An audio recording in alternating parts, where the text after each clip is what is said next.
Thailand और Cambodia के बीच शांति वार्ता के लिए सहमति बन गई है, जो पिछले कुछ दिनों से लगातार लड़ रहे थे। दोनों देशों के प्रधानमंत्रियों के बीच में वार्ता मलेशिया में होगी, जिसकी मेजबानी मलेशियाई प्रधानमंत्री अनवर इब्राहिम करेंगे। ये फैसला 4 दिनों से चल रहे सैन्य संघर्ष के बाद आया है। इसमें 34 लोगों की अब तक मौत हो चुकी है। एक ऐतिहासिक मंदिर को लेकर 4 दिनों से चल रहे सैन्य संघर्ष के बीच थाईलैंड के कार्यवाहक प्रधानमंत्री फुमथम और कंबोडिया के प्रधानमंत्री हुन मानेट शांति वार्ता के लिए मलेशिया में मिलकर के आपस में सहमति जता रहे हैं। थाई प्रधानमंत्री के कार्यालय ने कहा है कि वार्ता की मेजबानी मलेशियाई प्रधानमंत्री और आसियान के अध्यक्ष अनवर इब्राहिम करेंगे। कंबोडिया के प्रधानमंत्री हुन मानेट वार्ता के लिए खुद पर्सनली वहां मौजूद रहेंगे। अमेरिका के राष्ट्रपति डोनाल्ड ट्रंप की मध्यस्थता के बाद आखिरकार थाईलैंड और कंबोडिया ने इस विवाद को खत्म करने के लिए सीज फायर पर अपनी सहमति जताई है। ट्रंप ने ट्रूथ सोशल पर पोस्ट किया था कि उन्होंने थाईलैंड और कंबोडिया के नेताओं से चर्चा में चेतावनी दी कि अगर दोनों देशों ने संघर्ष जारी रखा तो व्यापार समझौते उनसे रद्द कर दिए जाएंगे। 4 दिन से जारी इस संघर्ष में कम से कम 34 लोगों ने अब तक जान गंवा दी है। लेकिन खास बात यह है कि अब जो खबरें आ रही है उसके मुताबिक 1,68,000 से ज़्यादा लोग इसी लड़ाई की वजह से विस्थापित हो चुके हैं। कंबोडियाई प्रधानमंत्री मानेट ने अब ये साफ कर दिया कि उनका देश तत्काल बिना शर्त युद्ध विराम के लिए सहमत हो गया है। उन्होंने कहा है कि ट्रंप ने उन्हें बताया कि कार्यवाहक थाई प्रधानमंत्री फुमथम के साथ में ट्रंप की बातचीत हुई है और उसके बाद थाईलैंड भी हमले रोकने पर सहमत हो गया है। मानेट ने एक बयान में कहा कि ये दोनों देशों के सैनिकों और लोगों के लिए एक सकारात्मक खबर है। ट्रंप ने पहले संयुक्त राष्ट्र के प्रमुख एंटोनियो गुटेरेस के साथ में भी कंबोडिया और थाईलैंड से युद्ध विराम के लिए एक समझौते पर पहुंचने का आग्रह किया था।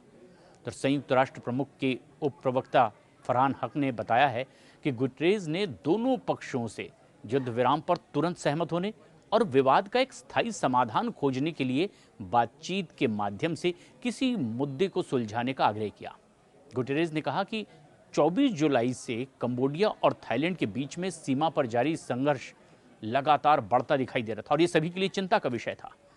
उधर भारत भी इससे चिंतित था। भारत का थाईलैंड और कंबोडिया दोनों देशों के साथ में एक मजबूत व्यापारिक संबंध है। 2025 में ही भारत का आसियान देशों के साथ अलग से $130 बिलियन का व्यापार है।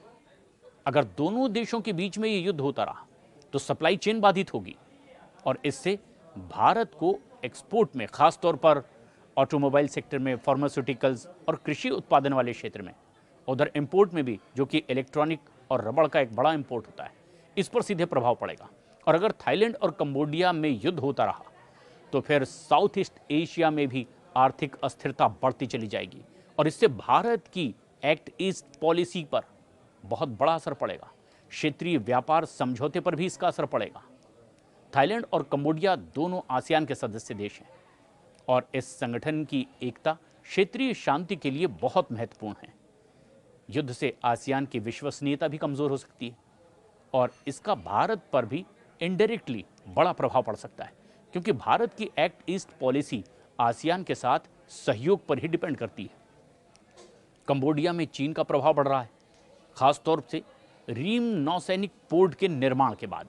और अगर ये युद्ध हुआ तो फिर चीन कंबोडिया का समर्थन करेगा और ये भारत की एक्ट ईस्ट नीति के लिए एक बड़ी चुनौती बन सकता था, क्योंकि भारत साउथ ईस्ट एशिया में चीन के बढ़ते प्रभाव को संतुलन करने की लगातार कोशिश कर रहा है और चीन के युद्ध में दखलंदाजी या फिर इनडायरेक्ट रूप से कंबोडिया के समर्थन में आना इस संतुलन को बिगाड़ सकता था और लड़ाई की वजह से अब कई और परेशानियां खड़ी होती।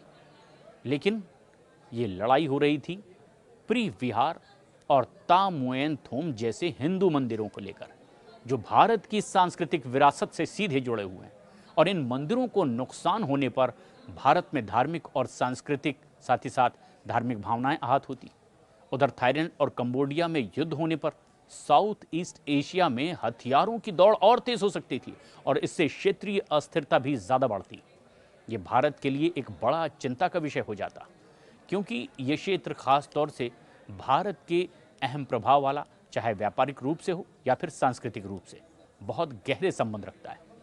भारत के लिए एक बड़ा चिंता का विषय यह भी होता कि क्षेत्र भारत के समुद्री व्यापार के लिए बहुत महत्वपूर्ण क्षेत्र है और आखिरकार अब कंबोडिया और थाईलैंड शांति वार्ता के लिए राजी हो गए हैं, लेकिन ट्रंप ने इसमें बहुत ही महत्वपूर्ण भूमिका निभाई।